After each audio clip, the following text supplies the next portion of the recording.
Marcelo Zarski e você está no Bico do Corvo. Meu nome é Anderson Rosa, conhecido pela alcunha de Frater Goya, e a arte não é uma opção, é uma necessidade do ser humano. Eu sou Glauber Gorski e tocar o terror é fazer tudo aquilo que a gente pode. Eu sou o Silvano Júnior e eu adoro Halloween. Olha aí. Vai lá, Rodrigo. Minha vez. Eu sou o Rodrigo Aragão. E me falar uma frase. Então vou falar a frase de um teatro de terror que eu tinha no cartaz. Esteja preparado. Olha aí. Então estamos aqui mais uma vez reunidos, preparados, né? Com o nosso convidado querido aqui, Rodrigo Aragão. Desde já, muito obrigado por aceitar o convite, Rodrigo. Foi super fácil, inclusive, falar contigo, acessar. Fica a dica aí para os ouvintes. Cara, super acessível. Foi super tranquilo. E a gente vai falar um pouquinho mais do trabalho dele. Quem é Rodrigo Aragão? O que ele faz? Por que ele está aqui trocando ideia com a gente? Logo depois da nossa vinheta.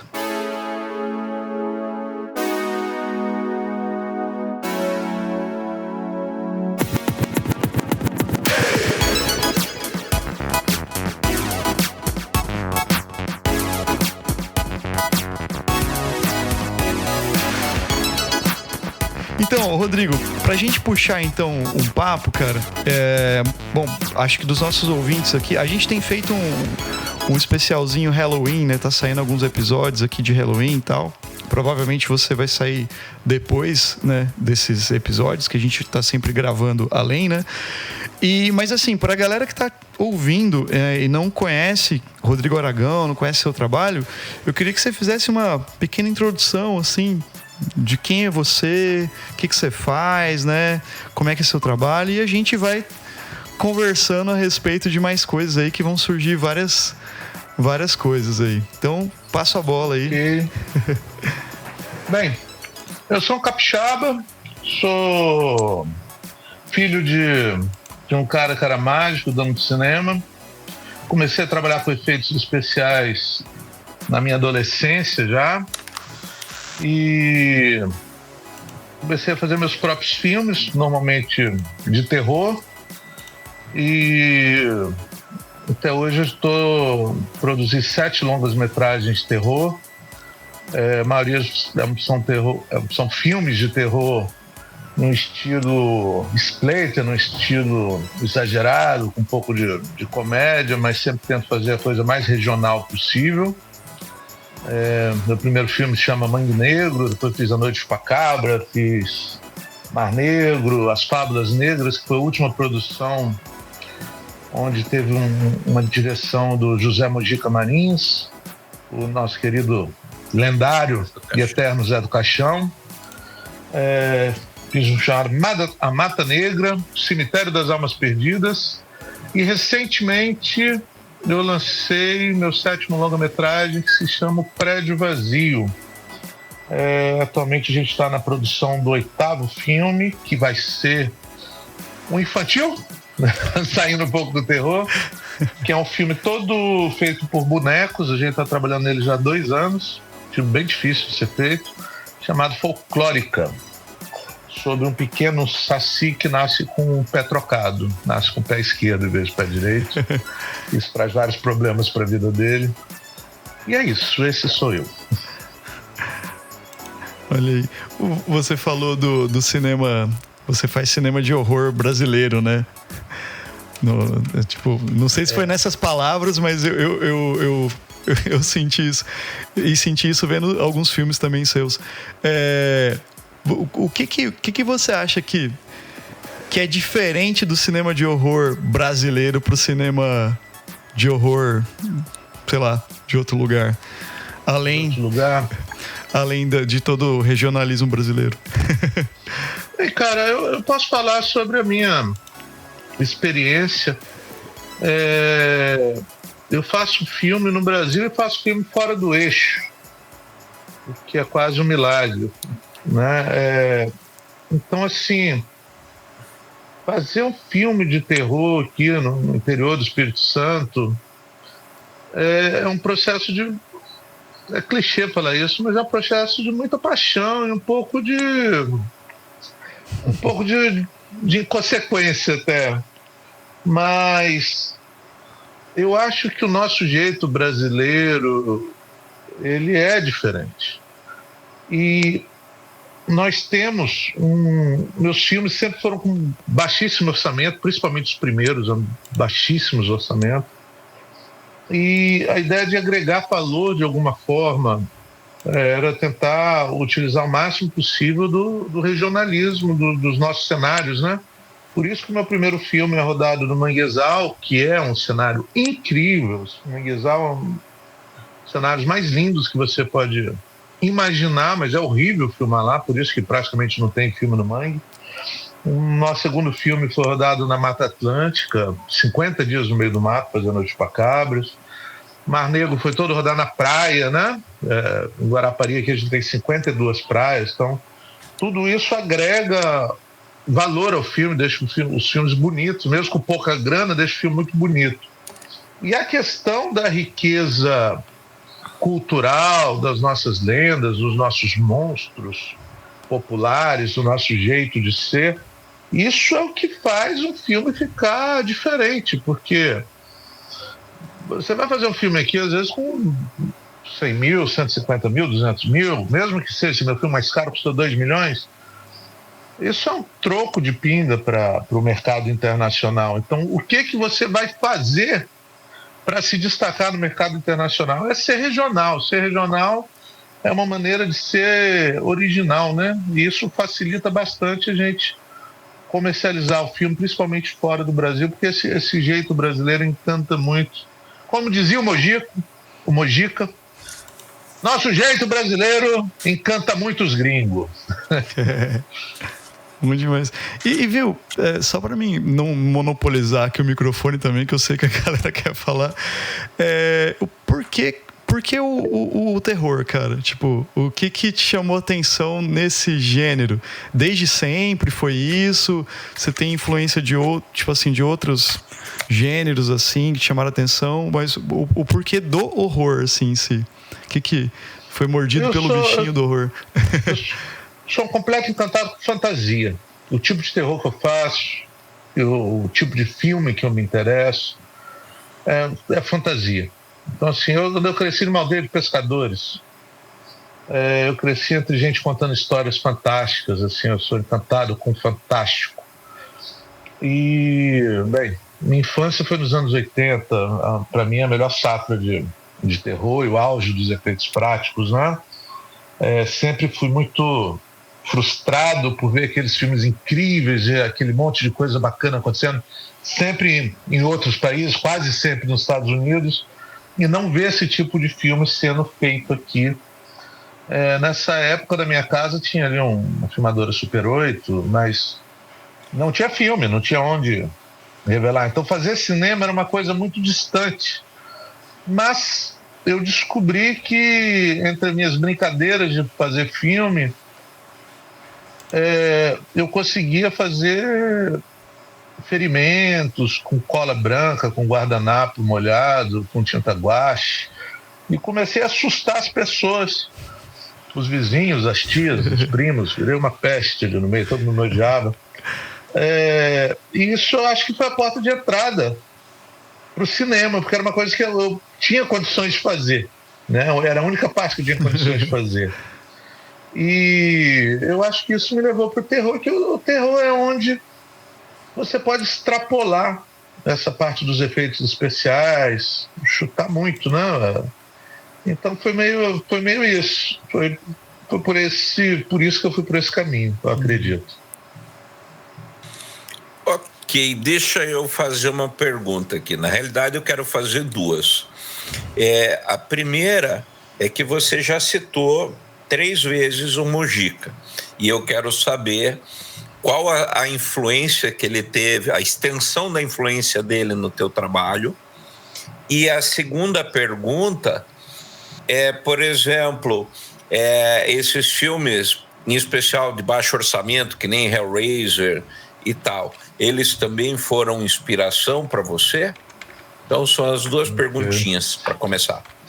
Bem, respondendo a segunda primeiro, sim, eu acho que filmes como Evil Dead marcou muito minha vida, assim. Sam Raimi é um herói para mim. Peter Jackson, eu acompanho Peter Jackson desde o primeiro filme dele, né? Foi feito no quintal dele também. O cara chegou a fazer Senhor dos Anéis, mas o primeiro filme dele é o Náusea Total, que foi feito literalmente no quintal dele, assim. Então esses caras que fizeram esses filmes muito baratos, assim, conseguiram meio mudar a fórmula. Sexta-feira 13, Halloween, esses filmes foram muito importantes na minha vida, com certeza. E o Mojica, cara, eu acho que todo mundo que faz terror no Brasil deve um pedágio a Mojica.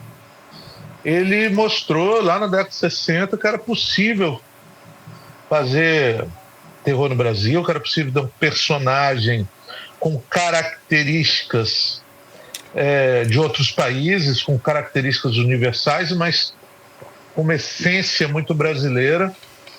E a minha história com o Mojica ela é muito interessante, porque na década de 80 foi uma década que ele produziu realmente pouco ou quase nada, né? 80, 90. E ali na sobrevivência dele ele acabou se tornando um senhor lá de unha grande que apresentava cine trash, o senhor engraçado. Ele era meio até uma coisa cômica, uma caricatura de si mesmo, né? E a gente não tinha acesso, cara. Eu falo, os jovens hoje não têm noção da incrível coisa que eles têm na mão, que é a internet. A gente não tinha como ver os filmes do Mojica. Quando eu conheci os filmes do cara, consegui VHS dos filmes dele, foi uma porrada que eu levei, foi um tapa, assim, eu não esperava aquilo. Quem tiver a mente mais aberta, não tivesse preconceito quando ver o filme mais antigo, ver A Meia-Noite Levarei Sua Alma, que era uma obra-prima, né? É um grande filme. Tanto é que pessoas como, né, Tim Burton veio no Brasil, o pedido dele era ver o Mojica, ver o Zé do Caixão, né? Lá fora ele é extremamente cultuado, porque ele fez coisas de uma violência, de uma criatividade estética muito na frente do tempo dele. Mas muito à frente, isso mundialmente. Então, assim, se o Mojica fosse americano, seria conhecido no mundo todo, muito conhecido. E eu tive uma felicidade de... Quando eu lancei meu primeiro filme, Mangue Negro, ele foi lançado em 2008.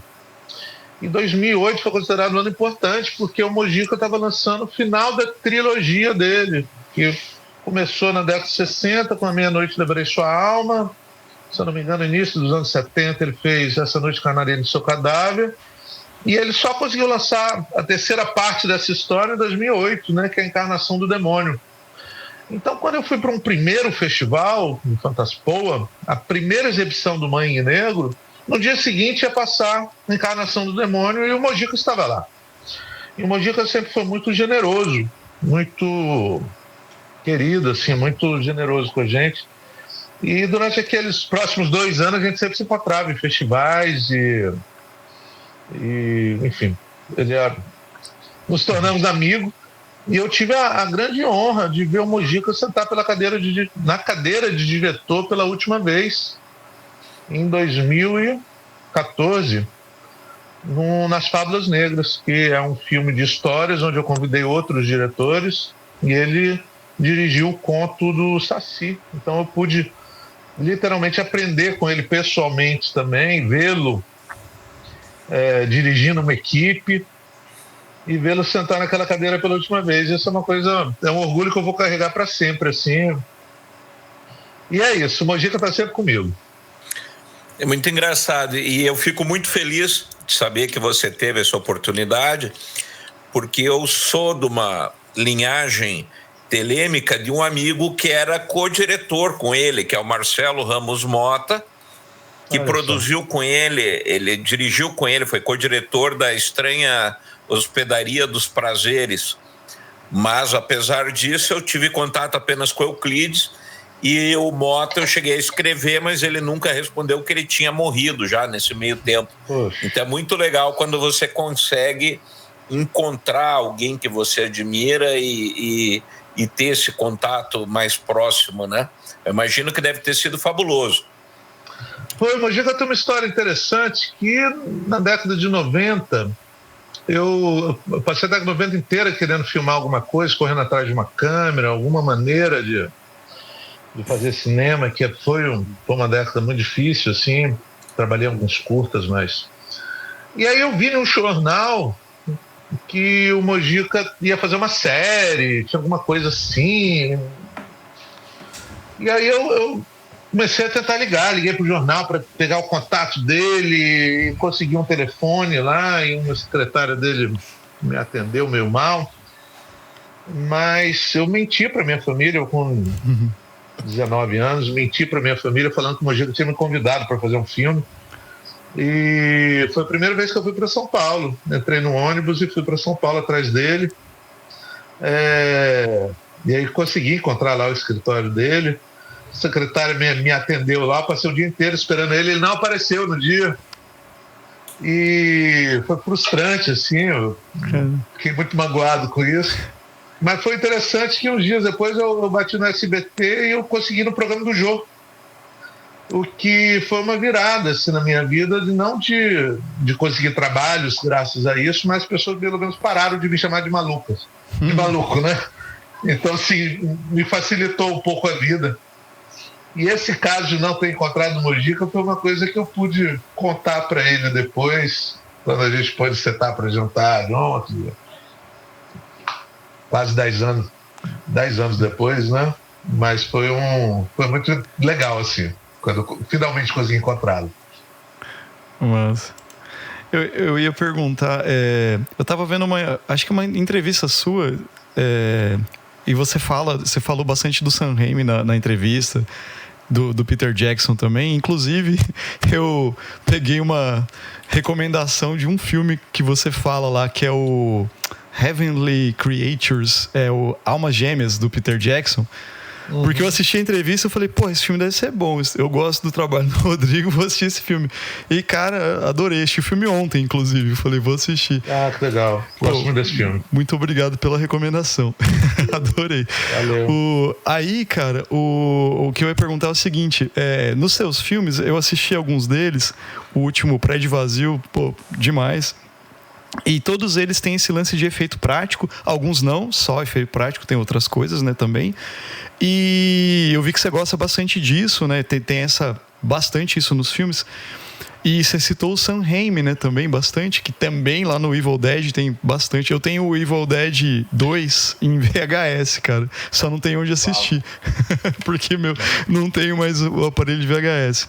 Mas o quanto de Sam Raimi tem no seu trabalho nesse sentido de fazer as coisas tipo de prática, e você contou que quando você era mais novo você fazia lá coisas para assustar a galera e tal.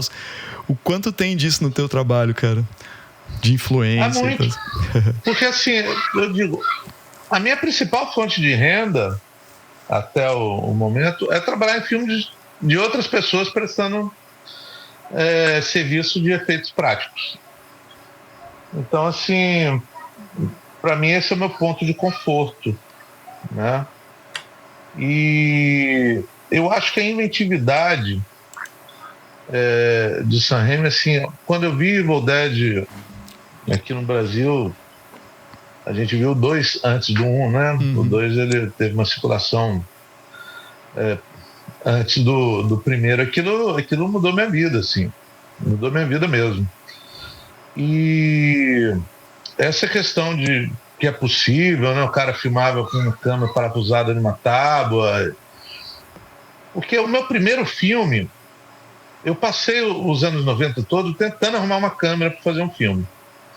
Eu não conseguia, eu tentei fazer série, tentei levantar dinheiro de várias maneiras, ideias idiotas como fazer show heavy metal para levantar grana. Isso é uma ideia idiota, cara.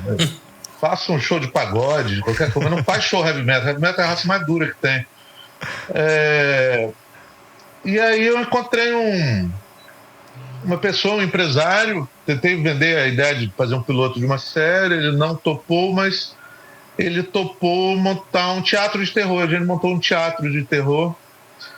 Comecei a trabalhar na construção dele no final de 99, a gente inaugurou em janeiro de 2001. Ele funcionou até meados de 2004. A gente trabalhou em Salvador, Belo Horizonte, mas ficamos um bom tempo em Salvador. E eu, assim, eu escrevi o teatro, eu fazia os cenários, as maquiagens, as máscaras, os bonecos, e atuava ainda. Então, assim, era um espetáculo. Bem, éramos jovens, gostavam muito de assustar de verdade as pessoas. Então, é um espetáculo muito cansativo. A gente apresentava para uma plateia de 7 pessoas, então era de 7 em 7. E nós apresentamos para mais de 30 mil pessoas nesse tempo. Então, essa foi minha grande escola de terror, né? E quando esse grupo se desfez em 2004, eu voltei para o Espírito Santo meio falido mesmo, muito... foi uma época difícil, assim, 2004 foi muito difícil. Mas foi essa dificuldade, falou, cara, eu tô lascado mesmo, então vou fazer meu sonho, vou fazer um filme. E eu passei 7 meses construindo um barraco, né, com umas tábuas velhas e tal, para fazer o Mangue Negro. Então eu consegui fazer 20 minutos sem grana nenhuma mesmo. Mas quando eu digo nenhuma mesmo, assim. E aí mostrei lá pro meu sócio, que já estava meio chateado comigo com o prejuízo do teatro lá, mas resolveu financiar o resto do filme. Então, assim, um filme muito, muito barato. E essa ideia de contar uma história em um barraco, né, cara? No filme tem 3 barracos, mas é exatamente o mesmo barraco, ele é maquiado para parecer diferente. Passamos ali 3 anos trabalhando nesse filme, com pouquíssima grana, mas... Então, assim, o Sam Raimi ali era a grande coisa para mim, era o Sam Raimi, assim, era onde eu me agarrava, onde eu sabia que podia dar certo com a de Sam Raimi.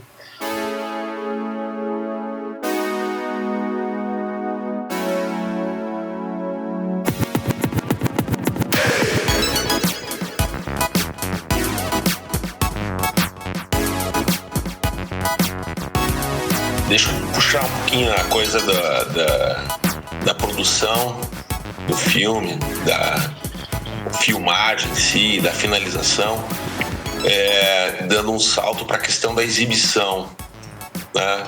Porque se a gente tinha, enquanto espectador, né, se a gente perdia uma janela 40 anos atrás do filme que passava no cinema, né? Eu vi também o Evil Dead 2, antes do 1, vi no cinema, saí impactado também.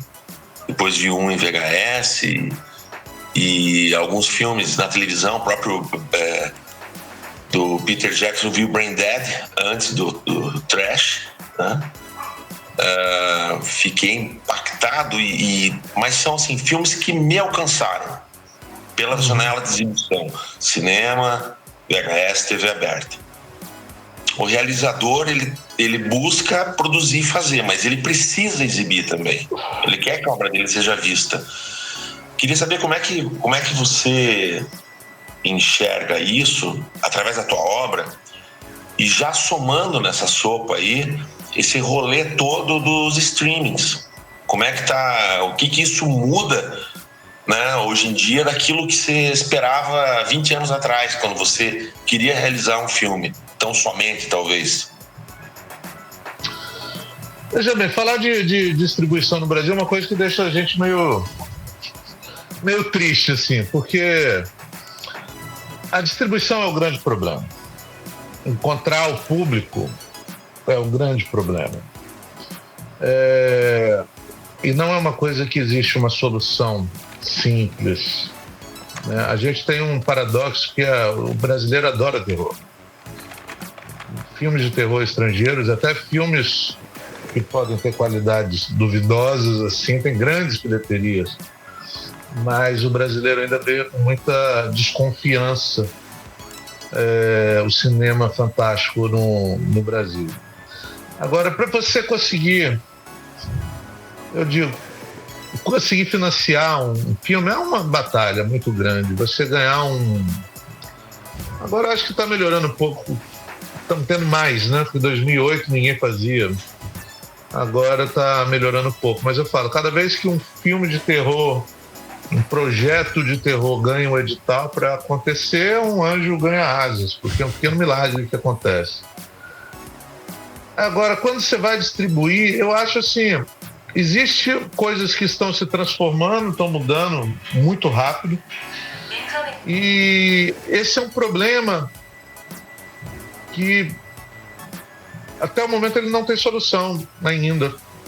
Porque para você conseguir entrar no circuito de cinema, você precisa de uma distribuidora. Por lei, você precisa de uma distribuidora. Então essa distribuidora vai ficar com 30%, o cinema vai ficar com 60%.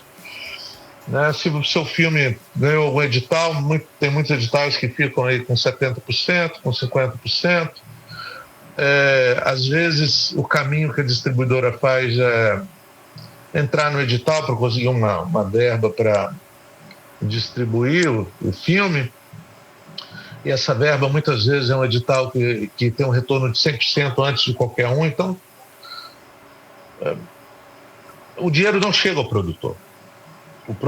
O realizador, ele não vê o dinheiro. É a mesma coisa que acontece com os streams da maneira que está hoje, porque na verdade os streams, você precisa contratar a distribuidora por sua vez vai contratar uma agregadora, que é um outro, e a agregadora vai entrar em contato com a streaming. No meio desse processo você vai ter encoders, vai ter processos técnicos que inacreditavelmente só eles sabem fazer e que custam uma fortuna e que no final é abatido do dinheiro do realizador. Então muitas vezes não, cara, você coloca o filme lá e você já coloca o filme lá devendo 20 mil, devendo 30 mil. E então assim, e para você pagar os 30 mil, o filme tem que faturar 90, porque vai distribuir para a distribuidora e tal, e aquilo vai ser só da parte do realizador. Então assim, você não vê a verba. Então eu acho que a gente está passando por um processo de mudanças e eu acho que as coisas vão se transformar. Meus filmes, todos os meus filmes rodaram aí, pelo menos 3 países eu vendi, todos eles. Todos passaram em televisão, todos tiveram algum tipo de streaming, né? Inclusive, aqui no Halloween, todos os meus filmes foram exibidos no Canal Brasil, que eu fiquei bastante contente com isso. Mas eu acho que o fã de terror, ele é um fã muito militante, ele é um fã que curte ter o filme, ter camisa, ter chaveiro, ter a mídia física. E eu penso que a grande coisa é como o produtor entrar em contato direto com o espectador, com quem vai consumir, quem vai assistir aquele filme. É isso.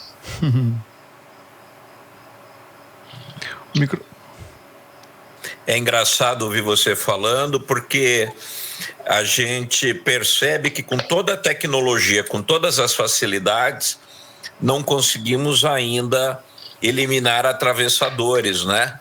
Em todo o processo. Parece que eles se multiplicam e se transformam, né? Para dar um jeito de morder uma fatia, né? É impressionante isso. Eu já tive casos assim, até no meu terceiro filme, Não Conto Milagre, Não Conto Santo, teve uma distribuidora que me falou, eu quero distribuir seu filme e tal, muito simpático. E aí me mandou um contrato para mim assinar e mandar o filme com o contrato assinado. E ele nunca devolveu o contrato. E aí eu descobri que o filme estava sendo exibido no Nordeste, em alguma sala de cinema, e para você exibir o filme você tem que pagar alguns impostos para Ancine e tal. Então, você imagina, meu sócio, agora vai pingar um trocado aqui que a gente está passando no cinema. Não, chegou uma multa da Ancine no meu nome. Então, assim, em vez de ganhar alguma coisa, eu tenho que pagar ali uns 7 mil reais de multa. Meu Deus. Porque como o cara não devolveu o contrato, não tinha como provar que era ele. Então, assim, é complicado. Não, e aí nessas você vai ficando malandro, né? Porque aí você começa a descobrir que você tem que pedir primeiro o contrato assinado dele antes de você devolver o teu assinado, né? Uma das coisas que eu penso no futuro é realmente esse contato direto com quem está assistindo. Às vezes é colocar o filme no YouTube e colocar um pix ali embaixo para quem quiser pagar um ingresso voluntário, paga. Vocês acham que isso pode funcionar melhor do que...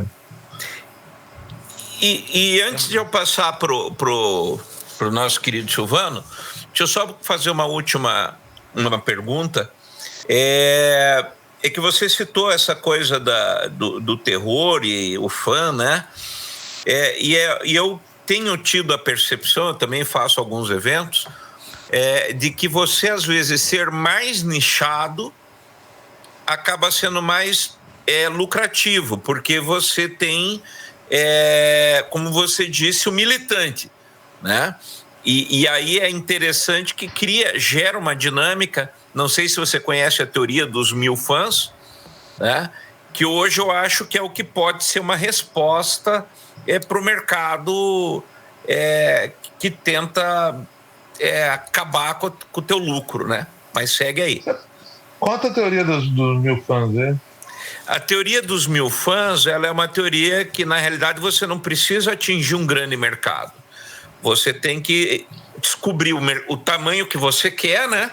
E aí você vai batalhar em cima disso. Então, por exemplo, eu quero ganhar 100 mil reais. Se 100 pessoas me derem 100 mil reais cada um, eu já consegui. Mas, não vou conseguir. Agora, se eu conseguir 200 que me dê 500... já fica mais fácil. E daí ele fala de você criar, justamente, trabalhar no nicho e produzir para esse nicho especificamente. Isso é uma teoria de um cara americano. É muito legal essa teoria. É verdade. O que é o sucesso, na verdade, né? Isso, é ser feliz, né? E o fã de terror, ele tem essa questão mesmo. E aí, tem alguém de mão levantada aí? É o Silvano. Isso, Silvano. Rodrigo, eu queria voltar um pouquinho ali no que a gente estava conversando no começo, né, das inspirações e do terror. E eu queria perguntar a sua relação com a palavra gambiarra, com o que a gente faz de, assim, cinema independente, de baixo orçamento e ainda mais de terror. Eu acredito que deva ter bastante situações assim que você teve que fazer de meios não convencionais, né, para chegar naquele resultado ali em tela. Aí eu queria saber se você teve alguma experiência assim, se você gosta dessa palavra ou gosta de usar métodos alternativos. E se puder compartilhar com a gente uma que você tem orgulho, assim, você falou assim, cara, eu fiz isso e a gente desenrolou e em tela ficou bonito. Cara, gambiarra é minha vida, velho. Gambiarra é minha vida. Porque você imagina, eu vou te falar que eu fiz filmes extremamente baratos e como prestador de serviço, eu acredito que eu trabalhei nos filmes de terror mais caros já feitos no Brasil. Eu tive a honra de fazer os efeitos especiais. Um deles vai estrear agora. Vai estrear agora dia 30, que é o Enterre Seus Mortos, do Marco Dutra, que é uma super produção, um filme super grande, assim, onde eu tive que fazer vários animais mortos, mais de 20 animais mortos tal, e resolver problemas, né? O técnico de efeitos especiais, ele tem essa coisa de resolver problemas. Então a pessoa te contrata. Nesse caso, eu tinha que fazer, por exemplo, chover pedra. Rodrigo, você já fez chover pedra? Claro que não, mas quem fez chover pedra? Se alguém falar para você que fez chover pedra, tá mentindo, cara. Mas você sabe como fazer? Não, mas a gente vai fazer. Eu vou descobrir uma maneira, a gente vai fazer. Então tem esse ato de fé, que é uma questão muito interessante, que você vai pegando mais confiança com o tempo, mas você vai chegar numa solução de tipo de explosivo, você vai usar explosivo, vai usar, né, fazer pedra falsa, acertar o peso da pedra, descobrir como colocar fragmento para desfazer e tal, enfim. Então, assim, você não tem um manual. E se tiver um manual também, não, é assim que os americanos fazem. Não nos interessa, porque é diferente.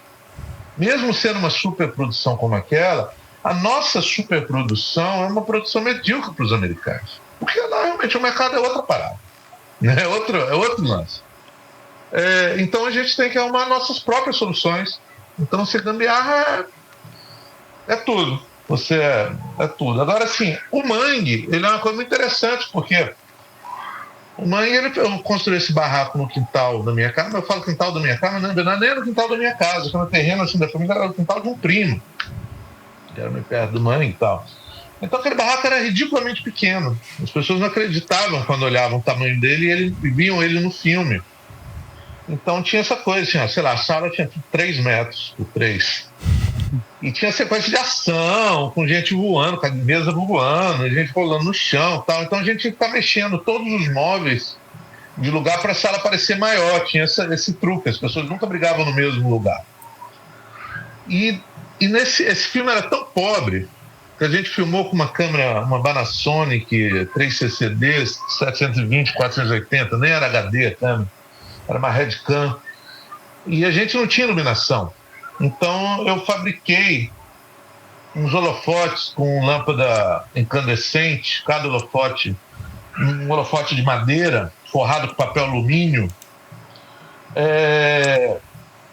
E cada holofote tinha 2 lâmpadas de 200, um potenciômetro e tal, mas a gente não tinha tripé, então não dava para encaixar. Tinha um arame que a gente enrolava, ele às vezes colocava uns pregos no barraco, enrolava e tal, mas quando tinha que chegar mais perto do ator, alguém tinha que segurar. E como nessa época, eu ainda pago meu mal, mas hoje em dia eu pago dignamente, eu pago que manda mas nessa época a gente pagava muito mal, muitas vezes a equipe não ia. A gente filmava finais de semana, né? Então, tem momentos nesse filme, no Mangue Negro, que assim, é um mocinho, uma cena romântica entre o mocinho e a mocinha, e a equipe não foi. Era eu, minha namorada, que hoje é minha esposa, e os 2 atores. Então, muitas vezes, a atriz tinha que ter uma fala romântica e quem estava segurando o holofote era o mocinho. E quando ele falava, trocava. E esse holofote estava choque, com papel alumínio, tá? Eu não sou muito bom de eletricidade. Então, ele dá choque. Então, tem vários momentos no filme que a luz balança, assim, se você perceber bem, a luz dá é alguém levando choque. Isso eu acho muito legal. Mas, assim, né, 6 filmes depois, no Prédio Vazio, que já é um filme com equipamento mais profissional, já é um filme, né, com dignidade, mas a gente teve opções, assim, logo de início eu percebi que filmar em um prédio de verdade não era uma opção. Eu vi que era a primeira ideia, o filme se passa num prédio, na Praia do Morro, vamos escolher um prédio, conversar, e eu vi que ia ter problema, e esse filme ele foi, e a gente resolveu fazer o filme à moda antiga, mas a moda antiga mesmo, quero fazer uma miniatura. E eu entrei numa que eu não queria nada de computação. Então, assim, existe um momento no filme que as pessoas estão numa varanda, olhando o mar, assim, o casal de velhinhos estão olhando o mar, que esse momento, o mar é uma madeira, é um madeirite, forrado com papel alumínio e enrolado com plástico de embrulhar alimentos, com ventilador, e o céu é uma tela de galinheiro com recheio de almofada. Assim, né? Então ele é um efeito totalmente cinema mudo. Isso eu me orgulhei muito, que quando a gente lançou o filme no Festival de Tiradentes, uma das primeiras críticas que saiu é alguém falando assim: eu gostei muito do filme, inclusive essa coisa artificial, né? No primeiro começo do filme tem um péssimo CGI, um CGI horroroso. Não é CGI, né? Não tem CGI no filme. Então, assim, esse mar também eu me orgulhei muito, assim, foi uma coisa. Todo mundo ficou muito tenso aqui no set, Rodrigo, não vai dar certo. Vai, fé em Deus que vai. E deu certo. Mas você falou, o Prédio Vazio é o mais recente, né, que você fez, né, Rodrigo? Filme seu mesmo, primeiro né? Filme urbano. Uhum. Ele teve uma boa distribuição em salas de cinema. A Retrato Filmes, a gente ganhou um prêmio no Tiradentes, que é uma verba para distribuição. Uhum. E foi um filme que foi para 50 salas de cinema, que é uma vitória assim, para o filme capixaba. E depois ele foi para uns streams, né, para SVOD, que é aluguel digital, e ele estreou agora, nesse Halloween, foi a estreia do no Canal Brasil, assim, um filme de terror inédito deste ano. Foi o Prédio Vazio. Eu estou achando muito interessante também essa questão da gente se apropriar dessa época, né? Independente, que às vezes as pessoas falam, que Halloween é coisa de estrangeiro. Então, o Natal também é. A Páscoa também é. Tudo isso é. Então, assim, a gente está podendo lançar filmes brasileiros nessa época. Eu estou achando interessante. Esse ano acho que é bastante, porque tem três longas brasileiras lançadas no Halloween, assim. Longas de terror, né? Nas salas de cinema. Eu tô achando isso muito legal, assim. Eu acho que a gente tem mais que se aproveitar disso mesmo, porque um dos desafios é você chegar naquele público, cara, que é o jovem que vai assistir a Annabelle, que vai assistir esses filmes com a namorada ali na sala de cinema para se divertir. Então, temos que chegar nesse público aí. Eu acho que é importante isso. Você não pode ficar só na bolha cinéfila aqui, né? Sim. Tem que chegar no povão.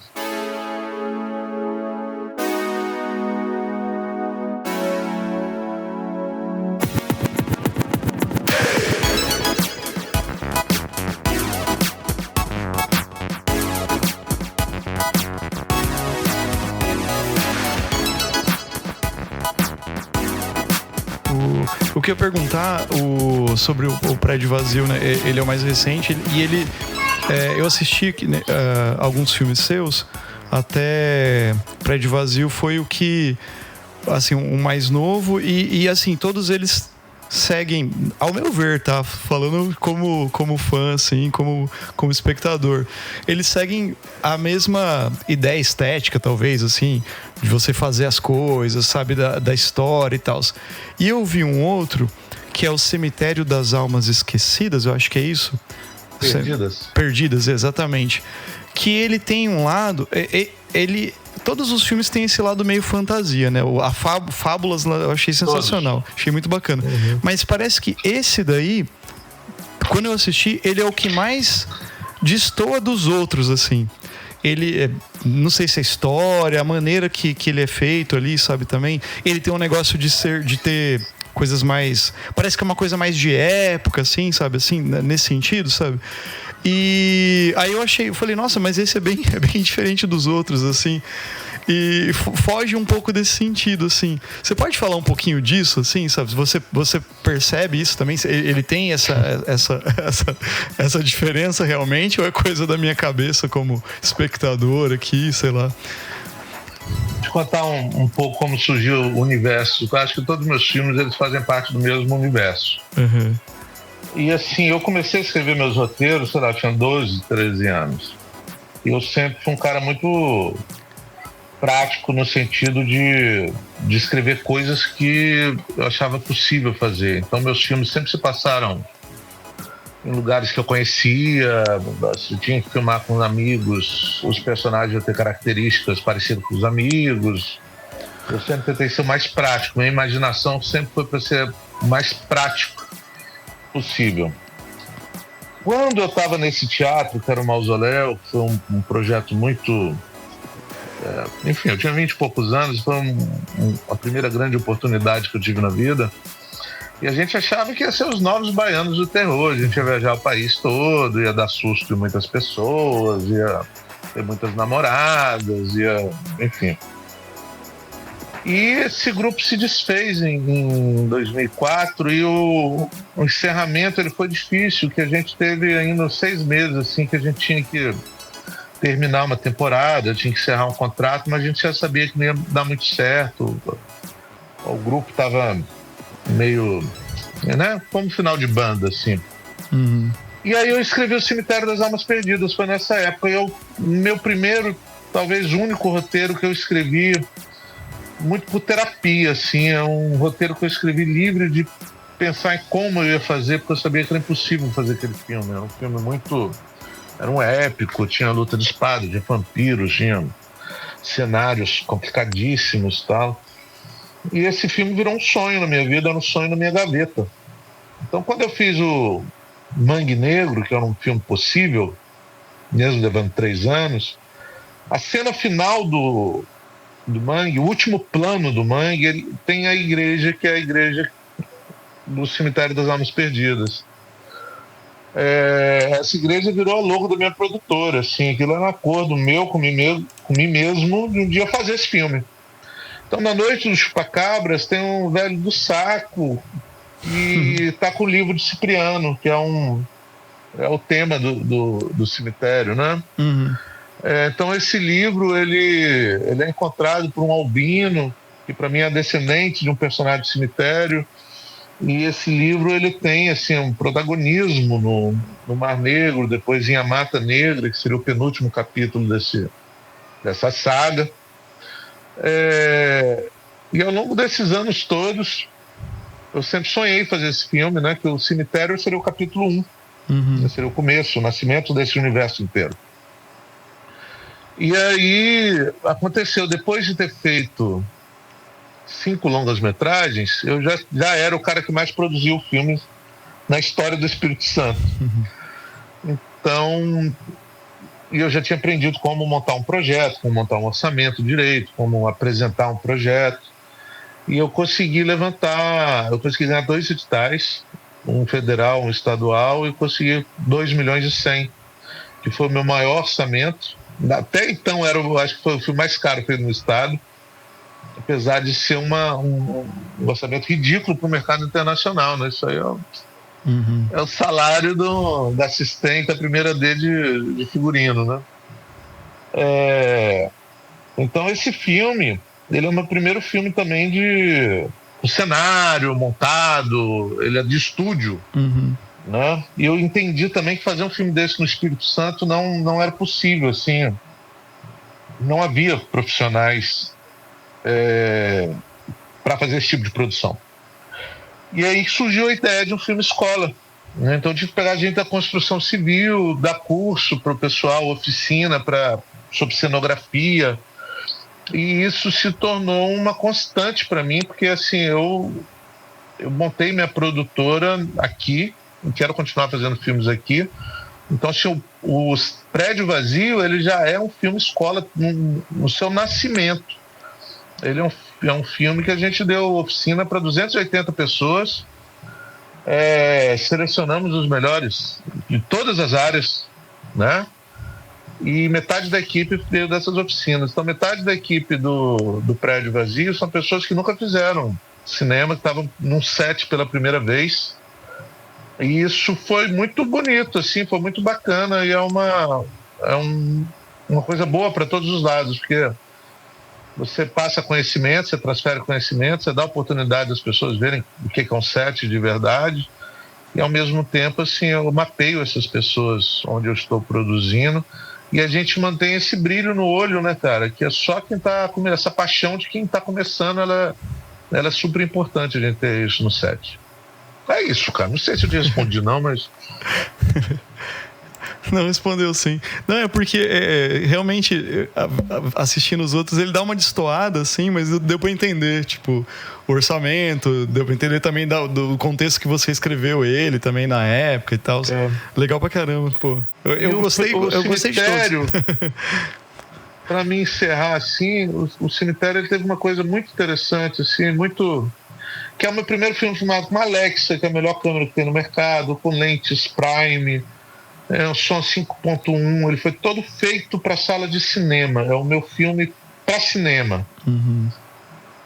E aconteceu uma pandemia, e ele tinha que ser lançado, então ele é o meu único filme que eu não vi o lançamento dele. Ele foi lançado em São Paulo em drive-ins, ele teve um lançamento bem ruim, assim, ele não fez carreira de cinema e tal. Isso foi bom. Quando eu terminei o Cemitério, eu tirei uma coisa, me senti mais leve depois. E isso mudou alguns conceitos na minha vida, assim. O Prédio Vazio já é um filme rodado com uma câmera muito barata, mas é uma câmera minha.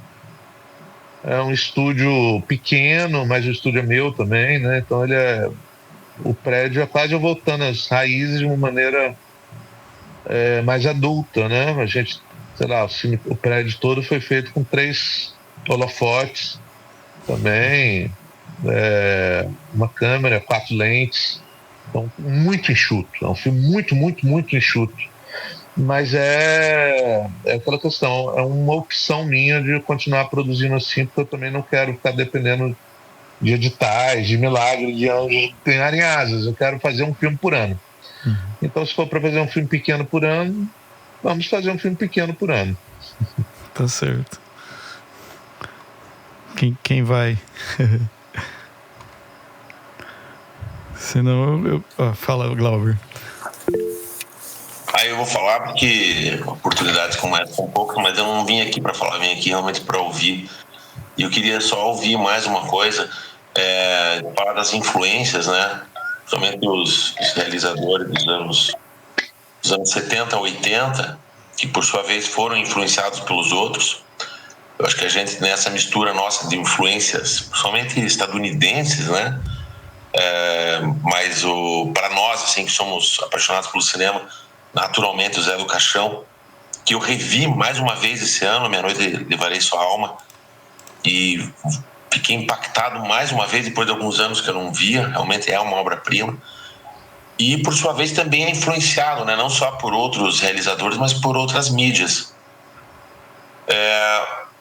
O que foi te modificando nas tuas influências, e o que foi ao longo da tua filmografia, à medida que ela vai avançando, o que você foi criando ou adaptando em termos de linguagem? Como é que você foi se modificando enquanto realizador?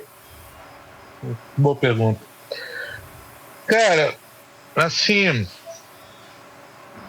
eu acho que cada filme, como eu não estudei cinema, na época não era uma opção estudar cinema aqui no Espírito Santo, porque eu não tinha onde estudar cinema, cada filme para mim era uma escola para mim. Então cada filme eu tinha uma referência do que eu queria aprender. Assim, no Mangue Negro eu queria fazer o meu Evil Dead. Então assim, eu queria mexer a câmera o máximo possível, eu queria que a câmera corresse, eu queria muito humor, eu queria muito tudo que se podia fazer com um zumbi, né? A Noite para Cabras, o meu pai é um grande fã de faroeste, assim, né? Tem mais de 3.000 filmes aqui, né? Então eu queria muito fazer tiroteio, queria muito fazer briga de bar, e estava muito com o Monstro da Lagoa Negra na cabeça. Eu queria fazer uma fantasia, tecnicamente também, uma fantasia completa, com espuma de látex, fosse flexível, fazer esse design das criaturas. Então eu falo que A Noite para Cabra é um faroeste no meio da mata com um monstro. Mar Negro, Lovecraft, assim, eu queria muito fazer monstros, né? Fazer zumbis, mas fazer zumbis mais divertidos, zumbis mutantes, com mais braços, criaturas marinhas. É um filme que nós gastamos 1.300 litros de sangue, né? Então a gente brinca mais de fome animal, assim. É o único filme no mundo que tem uma baleia zumbi. Já As Fábulas Negras é uma além da imaginação, né? O Mata Negra é um filme de magia. Eu queria fazer essa questão de filme de feitiçaria, a minha pegada era essa. E o Cemitério, cara, é um épico de vampiros com espada. E o Prédio Vazio, ele é coisa muito boa. Suspiria, do Dario Argento, Mário Bava, essa questão de usar cor mesmo, foi muito importante, assim. No Cemitério eu passei o Drácula para a equipe do Coppola, assim, parava o filme, mostrava o cenário, mostrava defeitos no cenário, ficava isso aqui é isopor, isso aqui é para as pessoas perderem o medo, né? E no Prédio, Suspira foi muito importante, assim, mostrar essa coisa irreal, porque eu queria, vamos fazer um elevador vermelho, vamos colocar luz verde, as janelas vão ser arredondadas, olha aqui o que esse cara fez lá na década de 70, cara, a gente não está inventando a roda, isso já foi feito há muito tempo, assim, e a gente não precisa ficar com medo, né? Eu uso muito não dá medo nas pessoas, tá vendo? A gente pode fazer, já fizeram, vamos lá que a gente consegue. E eu acho que talvez a coisa que mais tenha me modificado é o seguinte, isso o Mojica me ensinou. A gente tem um filme na cabeça, assim, fazer um filme é um processo de você ter uma história na cabeça, e a minha cabeça funciona de maneira de imagem. E o processo de você transformar ele de dentro da sua cabeça para uma tela, ele vai passar por 1 milhão de coisas, vai passar por 1 milhão de problemas, vai passar por outras pessoas, por atores, por cenários que não vão funcionar, dias que vão ser com chuva, que você não vai imaginar, enfim, um monte de coisa vai dar errado, outras coisas vão dar mais certo do que você imaginou, e não vai ser o filme que vai estar na sua cabeça, fato. Não vai ser. E eu acho que você pode ser um diretor que sofre com isso, que faz a sua equipe sofrer também, você está ali correndo muito atrás do que está na sua mente. Ou você aprecia isso, cara, e vê a beleza que é um filme se formar na sua frente. O filme, ele dança, ele e às vezes forma uma coisa que é maior do que você imaginava, é mais bonita do que você imaginava. E eu acho que isso é o que mudou, assim. Hoje eu me sinto um cara muito mais leve. Eu sinto essa coisa de você vai meio guiando ali, mas o filme vai se transformando, né? E isso eu lembro bem, eu sempre conto esse caos, que eu estava indo para um set com o Mojica, e o set era numa parte alta aqui da cidade, era numa fazenda. Começou a chover muito. E eu tô dirigindo o carro, levando ele, falou, Mojica, essa chuva, hein, cara? E ele muito tranquilo, assim, o que tem a chuva, rapaz? Não, mas chuva vai atrapalhar a filmar. Não vai, se chover, chove na fita, não tem problema nenhum, vai ficar até mais bonito. E isso é uma coisa que eu guardei pra mim, assim, chover na fita é um bordão dos meus sets. A equipe toda conhece, assim, quando alguma coisa dá errado, que vamos mudar a cena, ó, choveu na fita, vai virar outra coisa. Eu acho que isso mudou. Hoje em dia eu sou bem mais leve, dou muito mais valor à qualidade de vida no set. Eu acho que os sets, a gente tem uma cultura que ela é complicada, assim, do artista ser muito massacrado, se chamar de vagabundo e tal, mas a gente tem uma cultura, com perdão a palavra, de se fuder e de glorificar-se, de romantizar o se fuder, né? Então essa coisa, eu era assim, vamos fazer um set de 20 horas, não vamos passar uma semana sem dormir, oba, vamos passar frio lá no Man e tal, comer pão com mortadela uma semana, que é bonita pela arte, isso é uma oportunidade única na vida. Então você vai ficando mais velho, vai entendendo que não, cara, você tem que trabalhar o horário correto, né? Que para 7 a 12 horas, 6 dias por semana, que tá errado também. Agora a gente faz 5 dias por semana.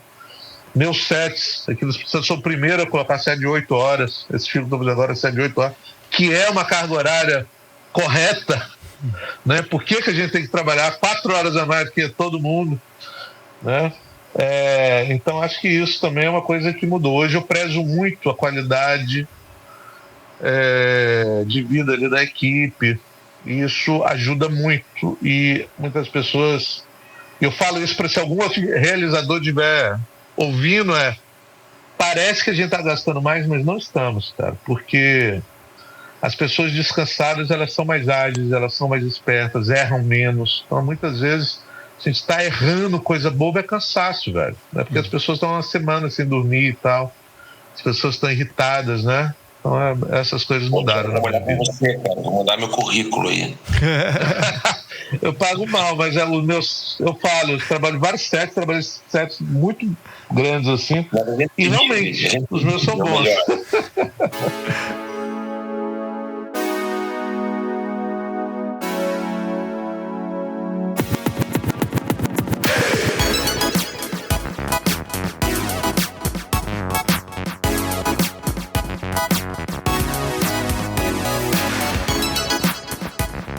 Então, Rodrigo, eu me identifico muito. A minha pergunta, na verdade, ia ser justamente sobre essa relação, assim, mas eu queria falar que eu me identifico muito com tudo que você trouxe aqui, porque eu também sou realizador, né, audiovisual, eu escrevo e dirijo também. A gente tá indo agora a gente fala a equipe, né, que sempre faço com as mesmas pessoas, ele é a nossa panelinha. A gente tá indo pro nosso segundo documentário e eu já dirigi 4 curtas-metragens, né? E aí a gente tá nesse processo agora de ir pro primeiro longa.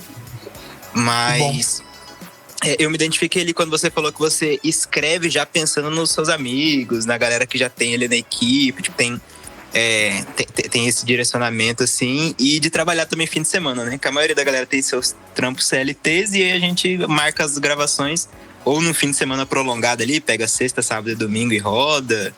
Então, essas questões, assim, isso... Fiquei muito feliz de ver também que é uma questão do realizador independente ali, ficou bem bacana. O que eu queria perguntar é como que você consegue trazer isso pros atores que você está dirigindo. Como que é esse seu trabalho de orientar mesmo eles ali? Porque eu, na minha direção, por mais que a gente estude e tudo mais, tem o seu método, né? A sua maneira ali pessoal de tratar com as outras pessoas, de orientar aquilo. Eu queria saber como que você foi desenvolvendo isso e tem alguma dica para mim aí que estou nessa saga e indo também. Porque às vezes eu escrevo e imaginando uma coisa e aí vira outra, e aí, às vezes você tem esse embate, é esse jogo do desapego também, de deixar o ator colocar um pouco da arte dele ali. Como que você lida essa questão da atuação? Até onde você vai, até onde você cede? Como que é essa batalha interna aí que os diretores passam? Cara, isso aí é a grande coisa de dirigir. Muitas vezes já aconteceu de eu ouvir um ator e depois me arrepender, e já aconteceu de eu não ouvir e me arrepender. Então essa régua é o barato de dirigir, né?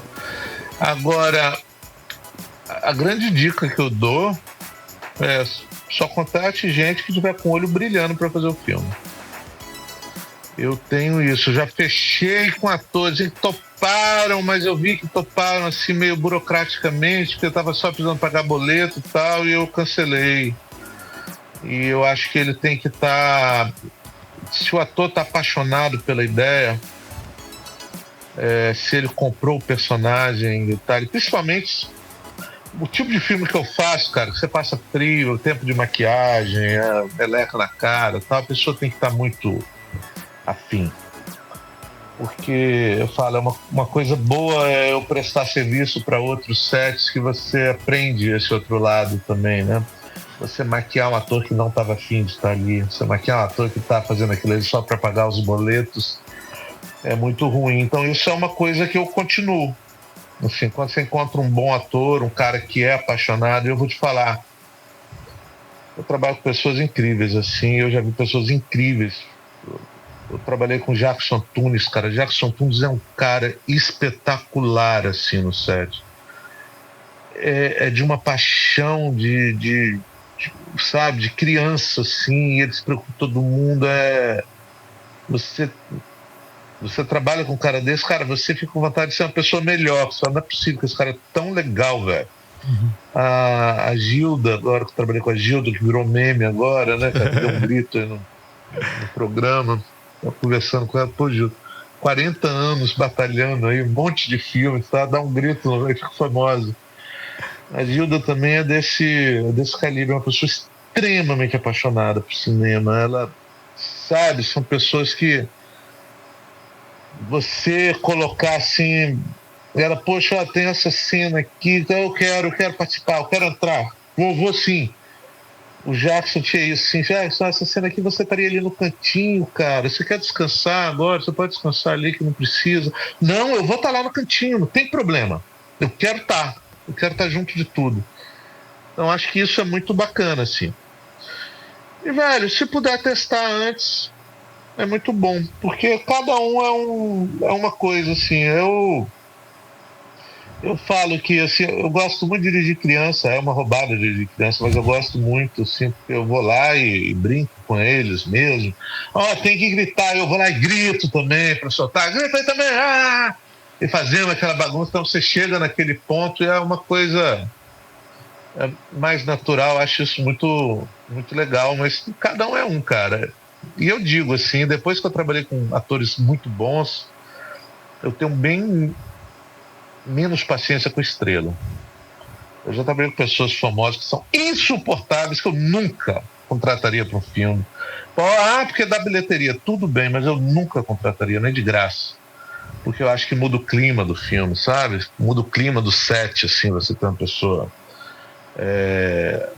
que tá ali e se acha e tal. Então, assim, você trabalha com pessoas muito boas que são, né? Você trabalha isso com o Jefferson Antunes, o cara é humilde, às vezes você tá trabalhando com um cara que é isso, fez 3 curtas aí, se acha. Se acha. Não, velho, vai a merda. E tem umas coisas assim, de que é essa questão eu gosto muito dos atores mais simples mesmo, porque não importa, cara, o caminho que cada ator faz. Não, você precisa chorar. Eu já vi, ator que pega ali, fica um tempo sem piscar o olho, desfoca a vista e tal, e a lágrima desce. Tudo bem, ótimo. Eu não vou falar. Tem outros que tem que introjetar um trauma da infância e tal, né? Eu falo, uma vez o primeiro filme que eu trabalhei, teve uma atriz lá que ela tinha uma cena que ela ia morrer, e foi assim umas 3 horas pra mulher morrer, porque ela tinha que esvaziar o set, ela tinha que se concentrar, tinha que meditar, tinha que tal. Depois que ela morreu, ela teve horas chorando, aí teve aquela coisa toda, meia diária pra mulher morrer. Você vai ver o filme, cara, a morte dela, ela baixou a cabeça e fechando o olho. Sabe? 2 segundos, literalmente. Ela tá e morre. Morreu. Meu amigo, morre aí, cara. É cinema, é mentirinha, cara. Não precisa disso tudo, não. Então eu gosto de gente mais descomplicada, assim, mais leve para trabalhar.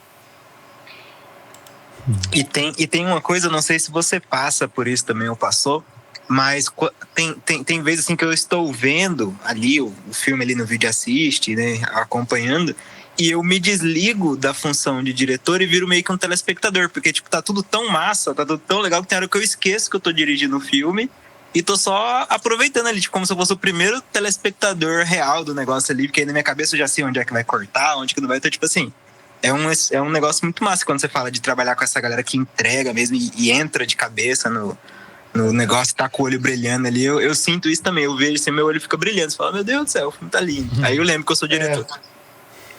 Quando acontece isso aqui, tá tudo dando certo. Esse é o momento que você sabe que tá tudo, o vento tá indo bem, tá tudo dando certo. Quando acontece isso, é a melhor parte do trabalho. Já acontece. Rodrigo, eu queria perguntar, os seus filmes, eles têm, que nem o Prédio Brasil mesmo, tem algumas músicas, alguns fonogramas assim, que tipo, fazem parte, vamos dizer assim, da narrativa ali e tudo. Essa parte musical, de som, de coisa assim, me parece que você é uma pessoa que é conectada com música, assim, pelo jeito. Você falou que fez um festival de heavy metal pra ganhar dinheiro. Enfim, você pensa nisso já, ou quando você está escrevendo, quando você, puta, isso aqui vai ficar bom com tal música, isso aqui não sei o quê, ou vai acontecendo, você tem pessoas que fazem isso para você, como que é essa relação do som, cara, assim, do filme? Eu penso sim, mas evidente, nessa jornada a gente acabou... Os meus primeiros filmes aconteceu uma coisa muito especial, que eu tive um grande amigo, assim, que estava no primeiro vez que eu fui para um set. A primeira vez que eu fui para um set foi em 94, eu tinha 17 anos de idade. E foi uma doideira, me contrataram para fazer um curta-metragem película, assim, fazer os efeitos e tal. Eu era uma criança, né? Hoje eu vejo 17 anos, era um garoto. Me achava já, mas... E foi, assim, muito traumático para mim. Foi um set dificílimo, muito... velha guarda, pessoal.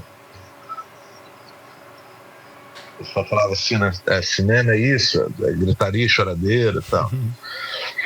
E o primeiro AD era Jaceguai Lins, que é um maestro genial, um pernambucano que adotou o Espírito Santo. Ele misturava música erudita com música popular. Aqui no Espírito Santo a gente tem o Congo, então misturava erudito com tambores e tal, e ele compôs algumas coisas incríveis assim. E o Jaceguai foi a primeira pessoa ali no set, uma sensibilidade muito grande, primeira pessoa que leu alguma história minha, primeira pessoa que falou, não, você tem que fazer seus filmes, e me dava aconselhamento, uma pessoa que tinha uma história já no cinema brasileiro. Então o Jaceguai, ele faleceu em 2002, então quando eu fui filmar ele já tinha falecido, mas a música dele, que ele deixou, quem quiser conhecer, ele tem um álbum chamado Melodiário, Jaceguai Lins Melodiário. Esse álbum está aí no YouTube, vocês encontram. É uma obra de gênio, sim, e isso transformou muito meu trabalho. Quando eu coloquei isso no Mangue, assim, aquele filme se transformou em outra coisa. Cresceu muito, assim. E na Noite Implacável já usei bandas capixabas que eu gostava, mas eu sempre tô com o pé no popular, no pé no criativo, no rock e tal, mas o popular, para mim, ele passa pela trilha sonora. Acho que é uma parte muito importante da nossa cultura. E eu adoro tambores, fui criado no centro de Umbanda, assim, minha mãe era mãe de Sandra, eu sempre fui encantado com essa parte musical da Umbanda, assim, eu acho muito bonito. Hoje eu trabalho muito com um artista chamado Fê Pascoal, que é vocalista de uma banda de hardcore muito conhecida, chamada Muqueca de Rato e tal, mas ele é um cara que capta som para cinema e tal, e faz trilha. Meus últimos... eu trabalho com ele em alguns filmes, assim, tem alguns filmes que ele fez a trilha. Mas é isso, eu encontrei essa pessoa e a gente vai junto. E no caso do prédio tem uma coisa interessante, que o Prédio Vazio, a música tema é um hino de Guarapari.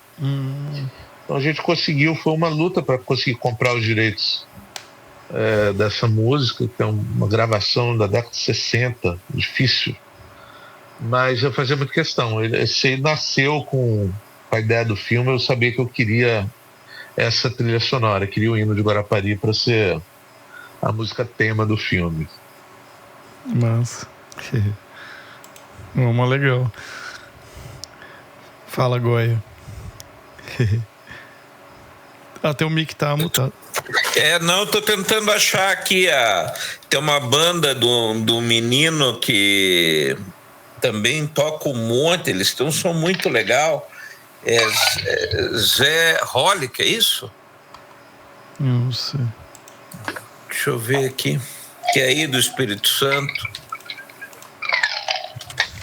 Deixa eu ver.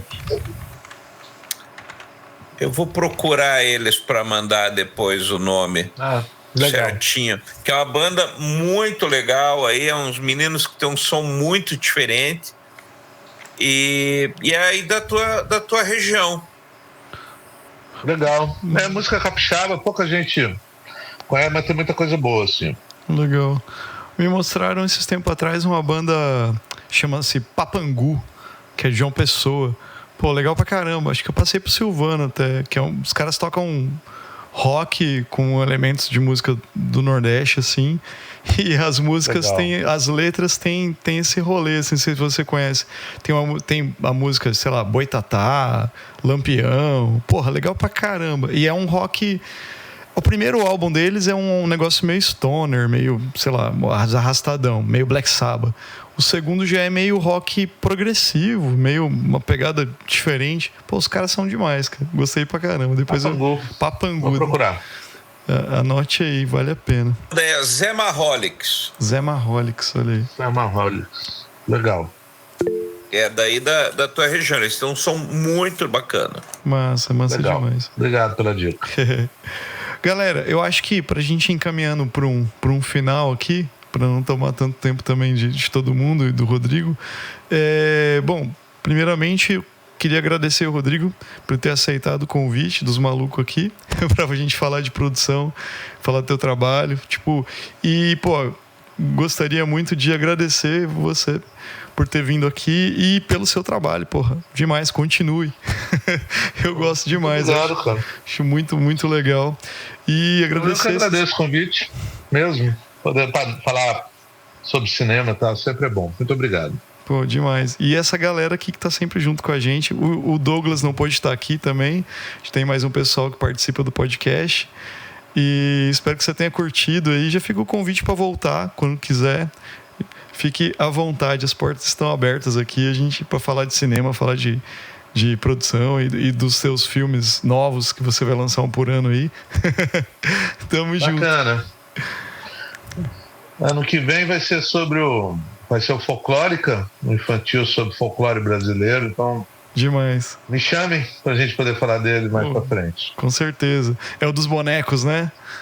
É o dos bonecos. Massa. Eu tenho visto no seu Instagram lá, você publicando. É bom demais. Passa a bola aqui pra galera das as palavras. Não, eu só agradecer realmente a disposição e o trabalho. Eu acho que, como eu falei no começo, a arte é uma coisa que ela é necessária e a gente precisa de produto nacional. A gente tem que ter pessoal fazendo, tem que ter incentivo e principalmente gente como você que está há anos aí e não perde a motivação, porque também às vezes o pessoal começa e diz, puta, faz um, faz dois, cara, não sei se eu vou fazer o terceiro, né? E acho que essa pegada assim de não, eu vou insistir porque é a minha coisa. Eu assisti tem umas entrevistas soltas do lado Bumbum, como que é, do blues.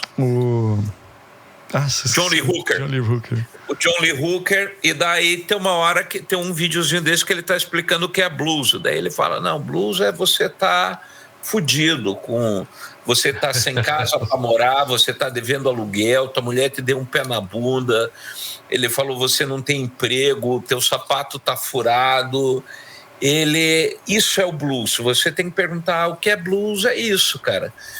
E vocês fazem as coisas de vocês, agora deixa eu fazer minha coisa aqui. E aí ele começa a tocar.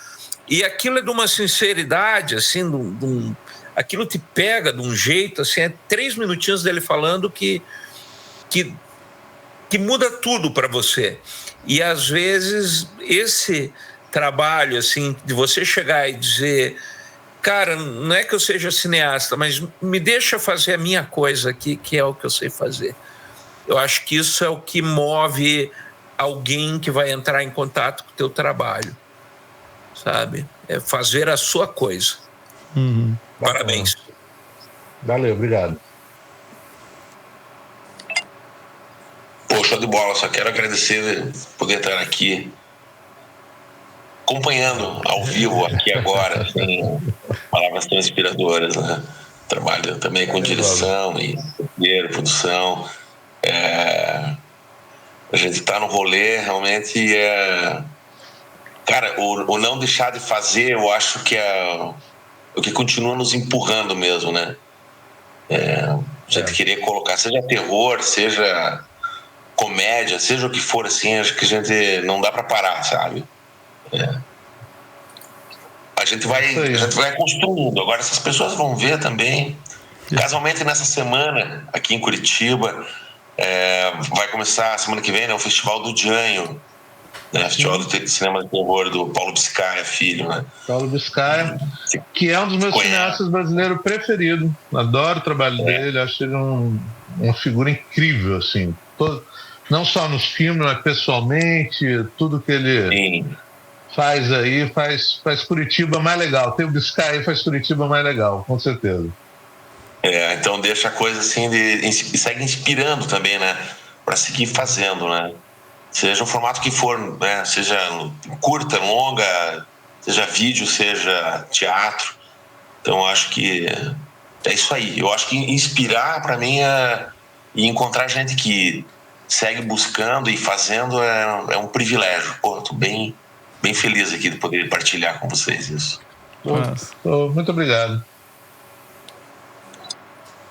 Da minha parte também gostaria, né, de continuar os agradecimentos, agradecer aí por compartilhar, mas muito feliz assim de poder ouvir também um pouco eu falei, dos perrengues ali, dessas questões mais individuais, porque quando a gente participa desses sets grandes aqui, eu vejo alguns comportamentos da galera e é muito ego, assim, o artista, né? E aí quando você já chega num patamar quando ele chega num patamar de status, assim, já começa a ter umas atitudes que eu, como pessoa, desaprovo. E aí quando a gente vai fazer o nosso rolê, a gente tenta fazer diferente, mas fica sempre aquela pergunta, será que é isso mesmo? E aí dá um erro lá, você começa a se questionar constantemente. Então, ouvir uma pessoa assim compartilhando e mostrando que é desse jeito mesmo e conseguir me identificar bastante com pontos que você trouxe aí. Gostaria de agradecer muito por compartilhar. Que não é todo mundo que compartilha, a galera compartilhar foto lá no tapete vermelho, lá em Gramado, mas não compartilha os perrengues, os rolês, ator segurando coisa, gente da produção fazendo configuração pra dar volume. Então, vou muito ficar obrigado. aguardando o seu longa, viu? Porque uma coisa que eu acho, eu vou ficar aguardando o seu longa, porque uma coisa assim que eu acho, eu fiz poucos curtas. O último que eu fiz, quando eu terminei ele, eu falei, cara, o tanto de trabalho que me deu fazer esse curta, um pouco mais já vira um longa, então é melhor fazer logo longa. Tá certo. É uma coisa, pelo menos o longa abre mais portas, então eu vou ficar aguardando o seu longa aí. Que é isso, fazer um curta é chutar a jaca, cara. Fazer o longa é só chutar a mesma jaca com os 2 pés. Bom demais. É isso aí, galera. E eu vou assistir o Prédio Vazio de novo, vendo aquela cena e olhando o CGI que não existe. Só para os nossos ouvintes, cara, os seus filmes você falou que tem para locação, né? Via... Tem. Todos os meus filmes vão ser exibidos nos próximos 2 anos no Canal Brasil. Certo. E no streaming do Canal Brasil e na Vivoplay. Sim. E na Claro TV você consegue. Beleza. Então, assim, o Prédio Vazio está em todas as plataformas. Você pode colocar lá no Amazon também, que aparece. Você colocar Prédio Vazio, vai aparecer. Legal. Só pra gente deixar pros ouvintes aqui, pra galera que já... E pra te achar nas redes sociais, Rodrigo Aragão, né? Rodrigo Aragão FX. FX, é isso aí. Mas se jogar Rodrigo Aragão no Google, vai aparecer. Já vai aparecer. Tá certo. E visitem o Fábulas Filmes também. Fábulas Filmes, é a produtora, né? Bom demais. É a produtora. Muitas vezes as pessoas me procuram, como é que eu faço para de repente trabalhar no filme e tal. Sempre que sai teste, coisinha no Fábulas Filmes que é divulgado. Legal, bom demais. Rodrigo, muito obrigado, cara. Valeu mesmo. Tamo junto. Deixa eu parar a gravação. Eu agradeço, gente. Ótimo papo. Até logo. Valeu.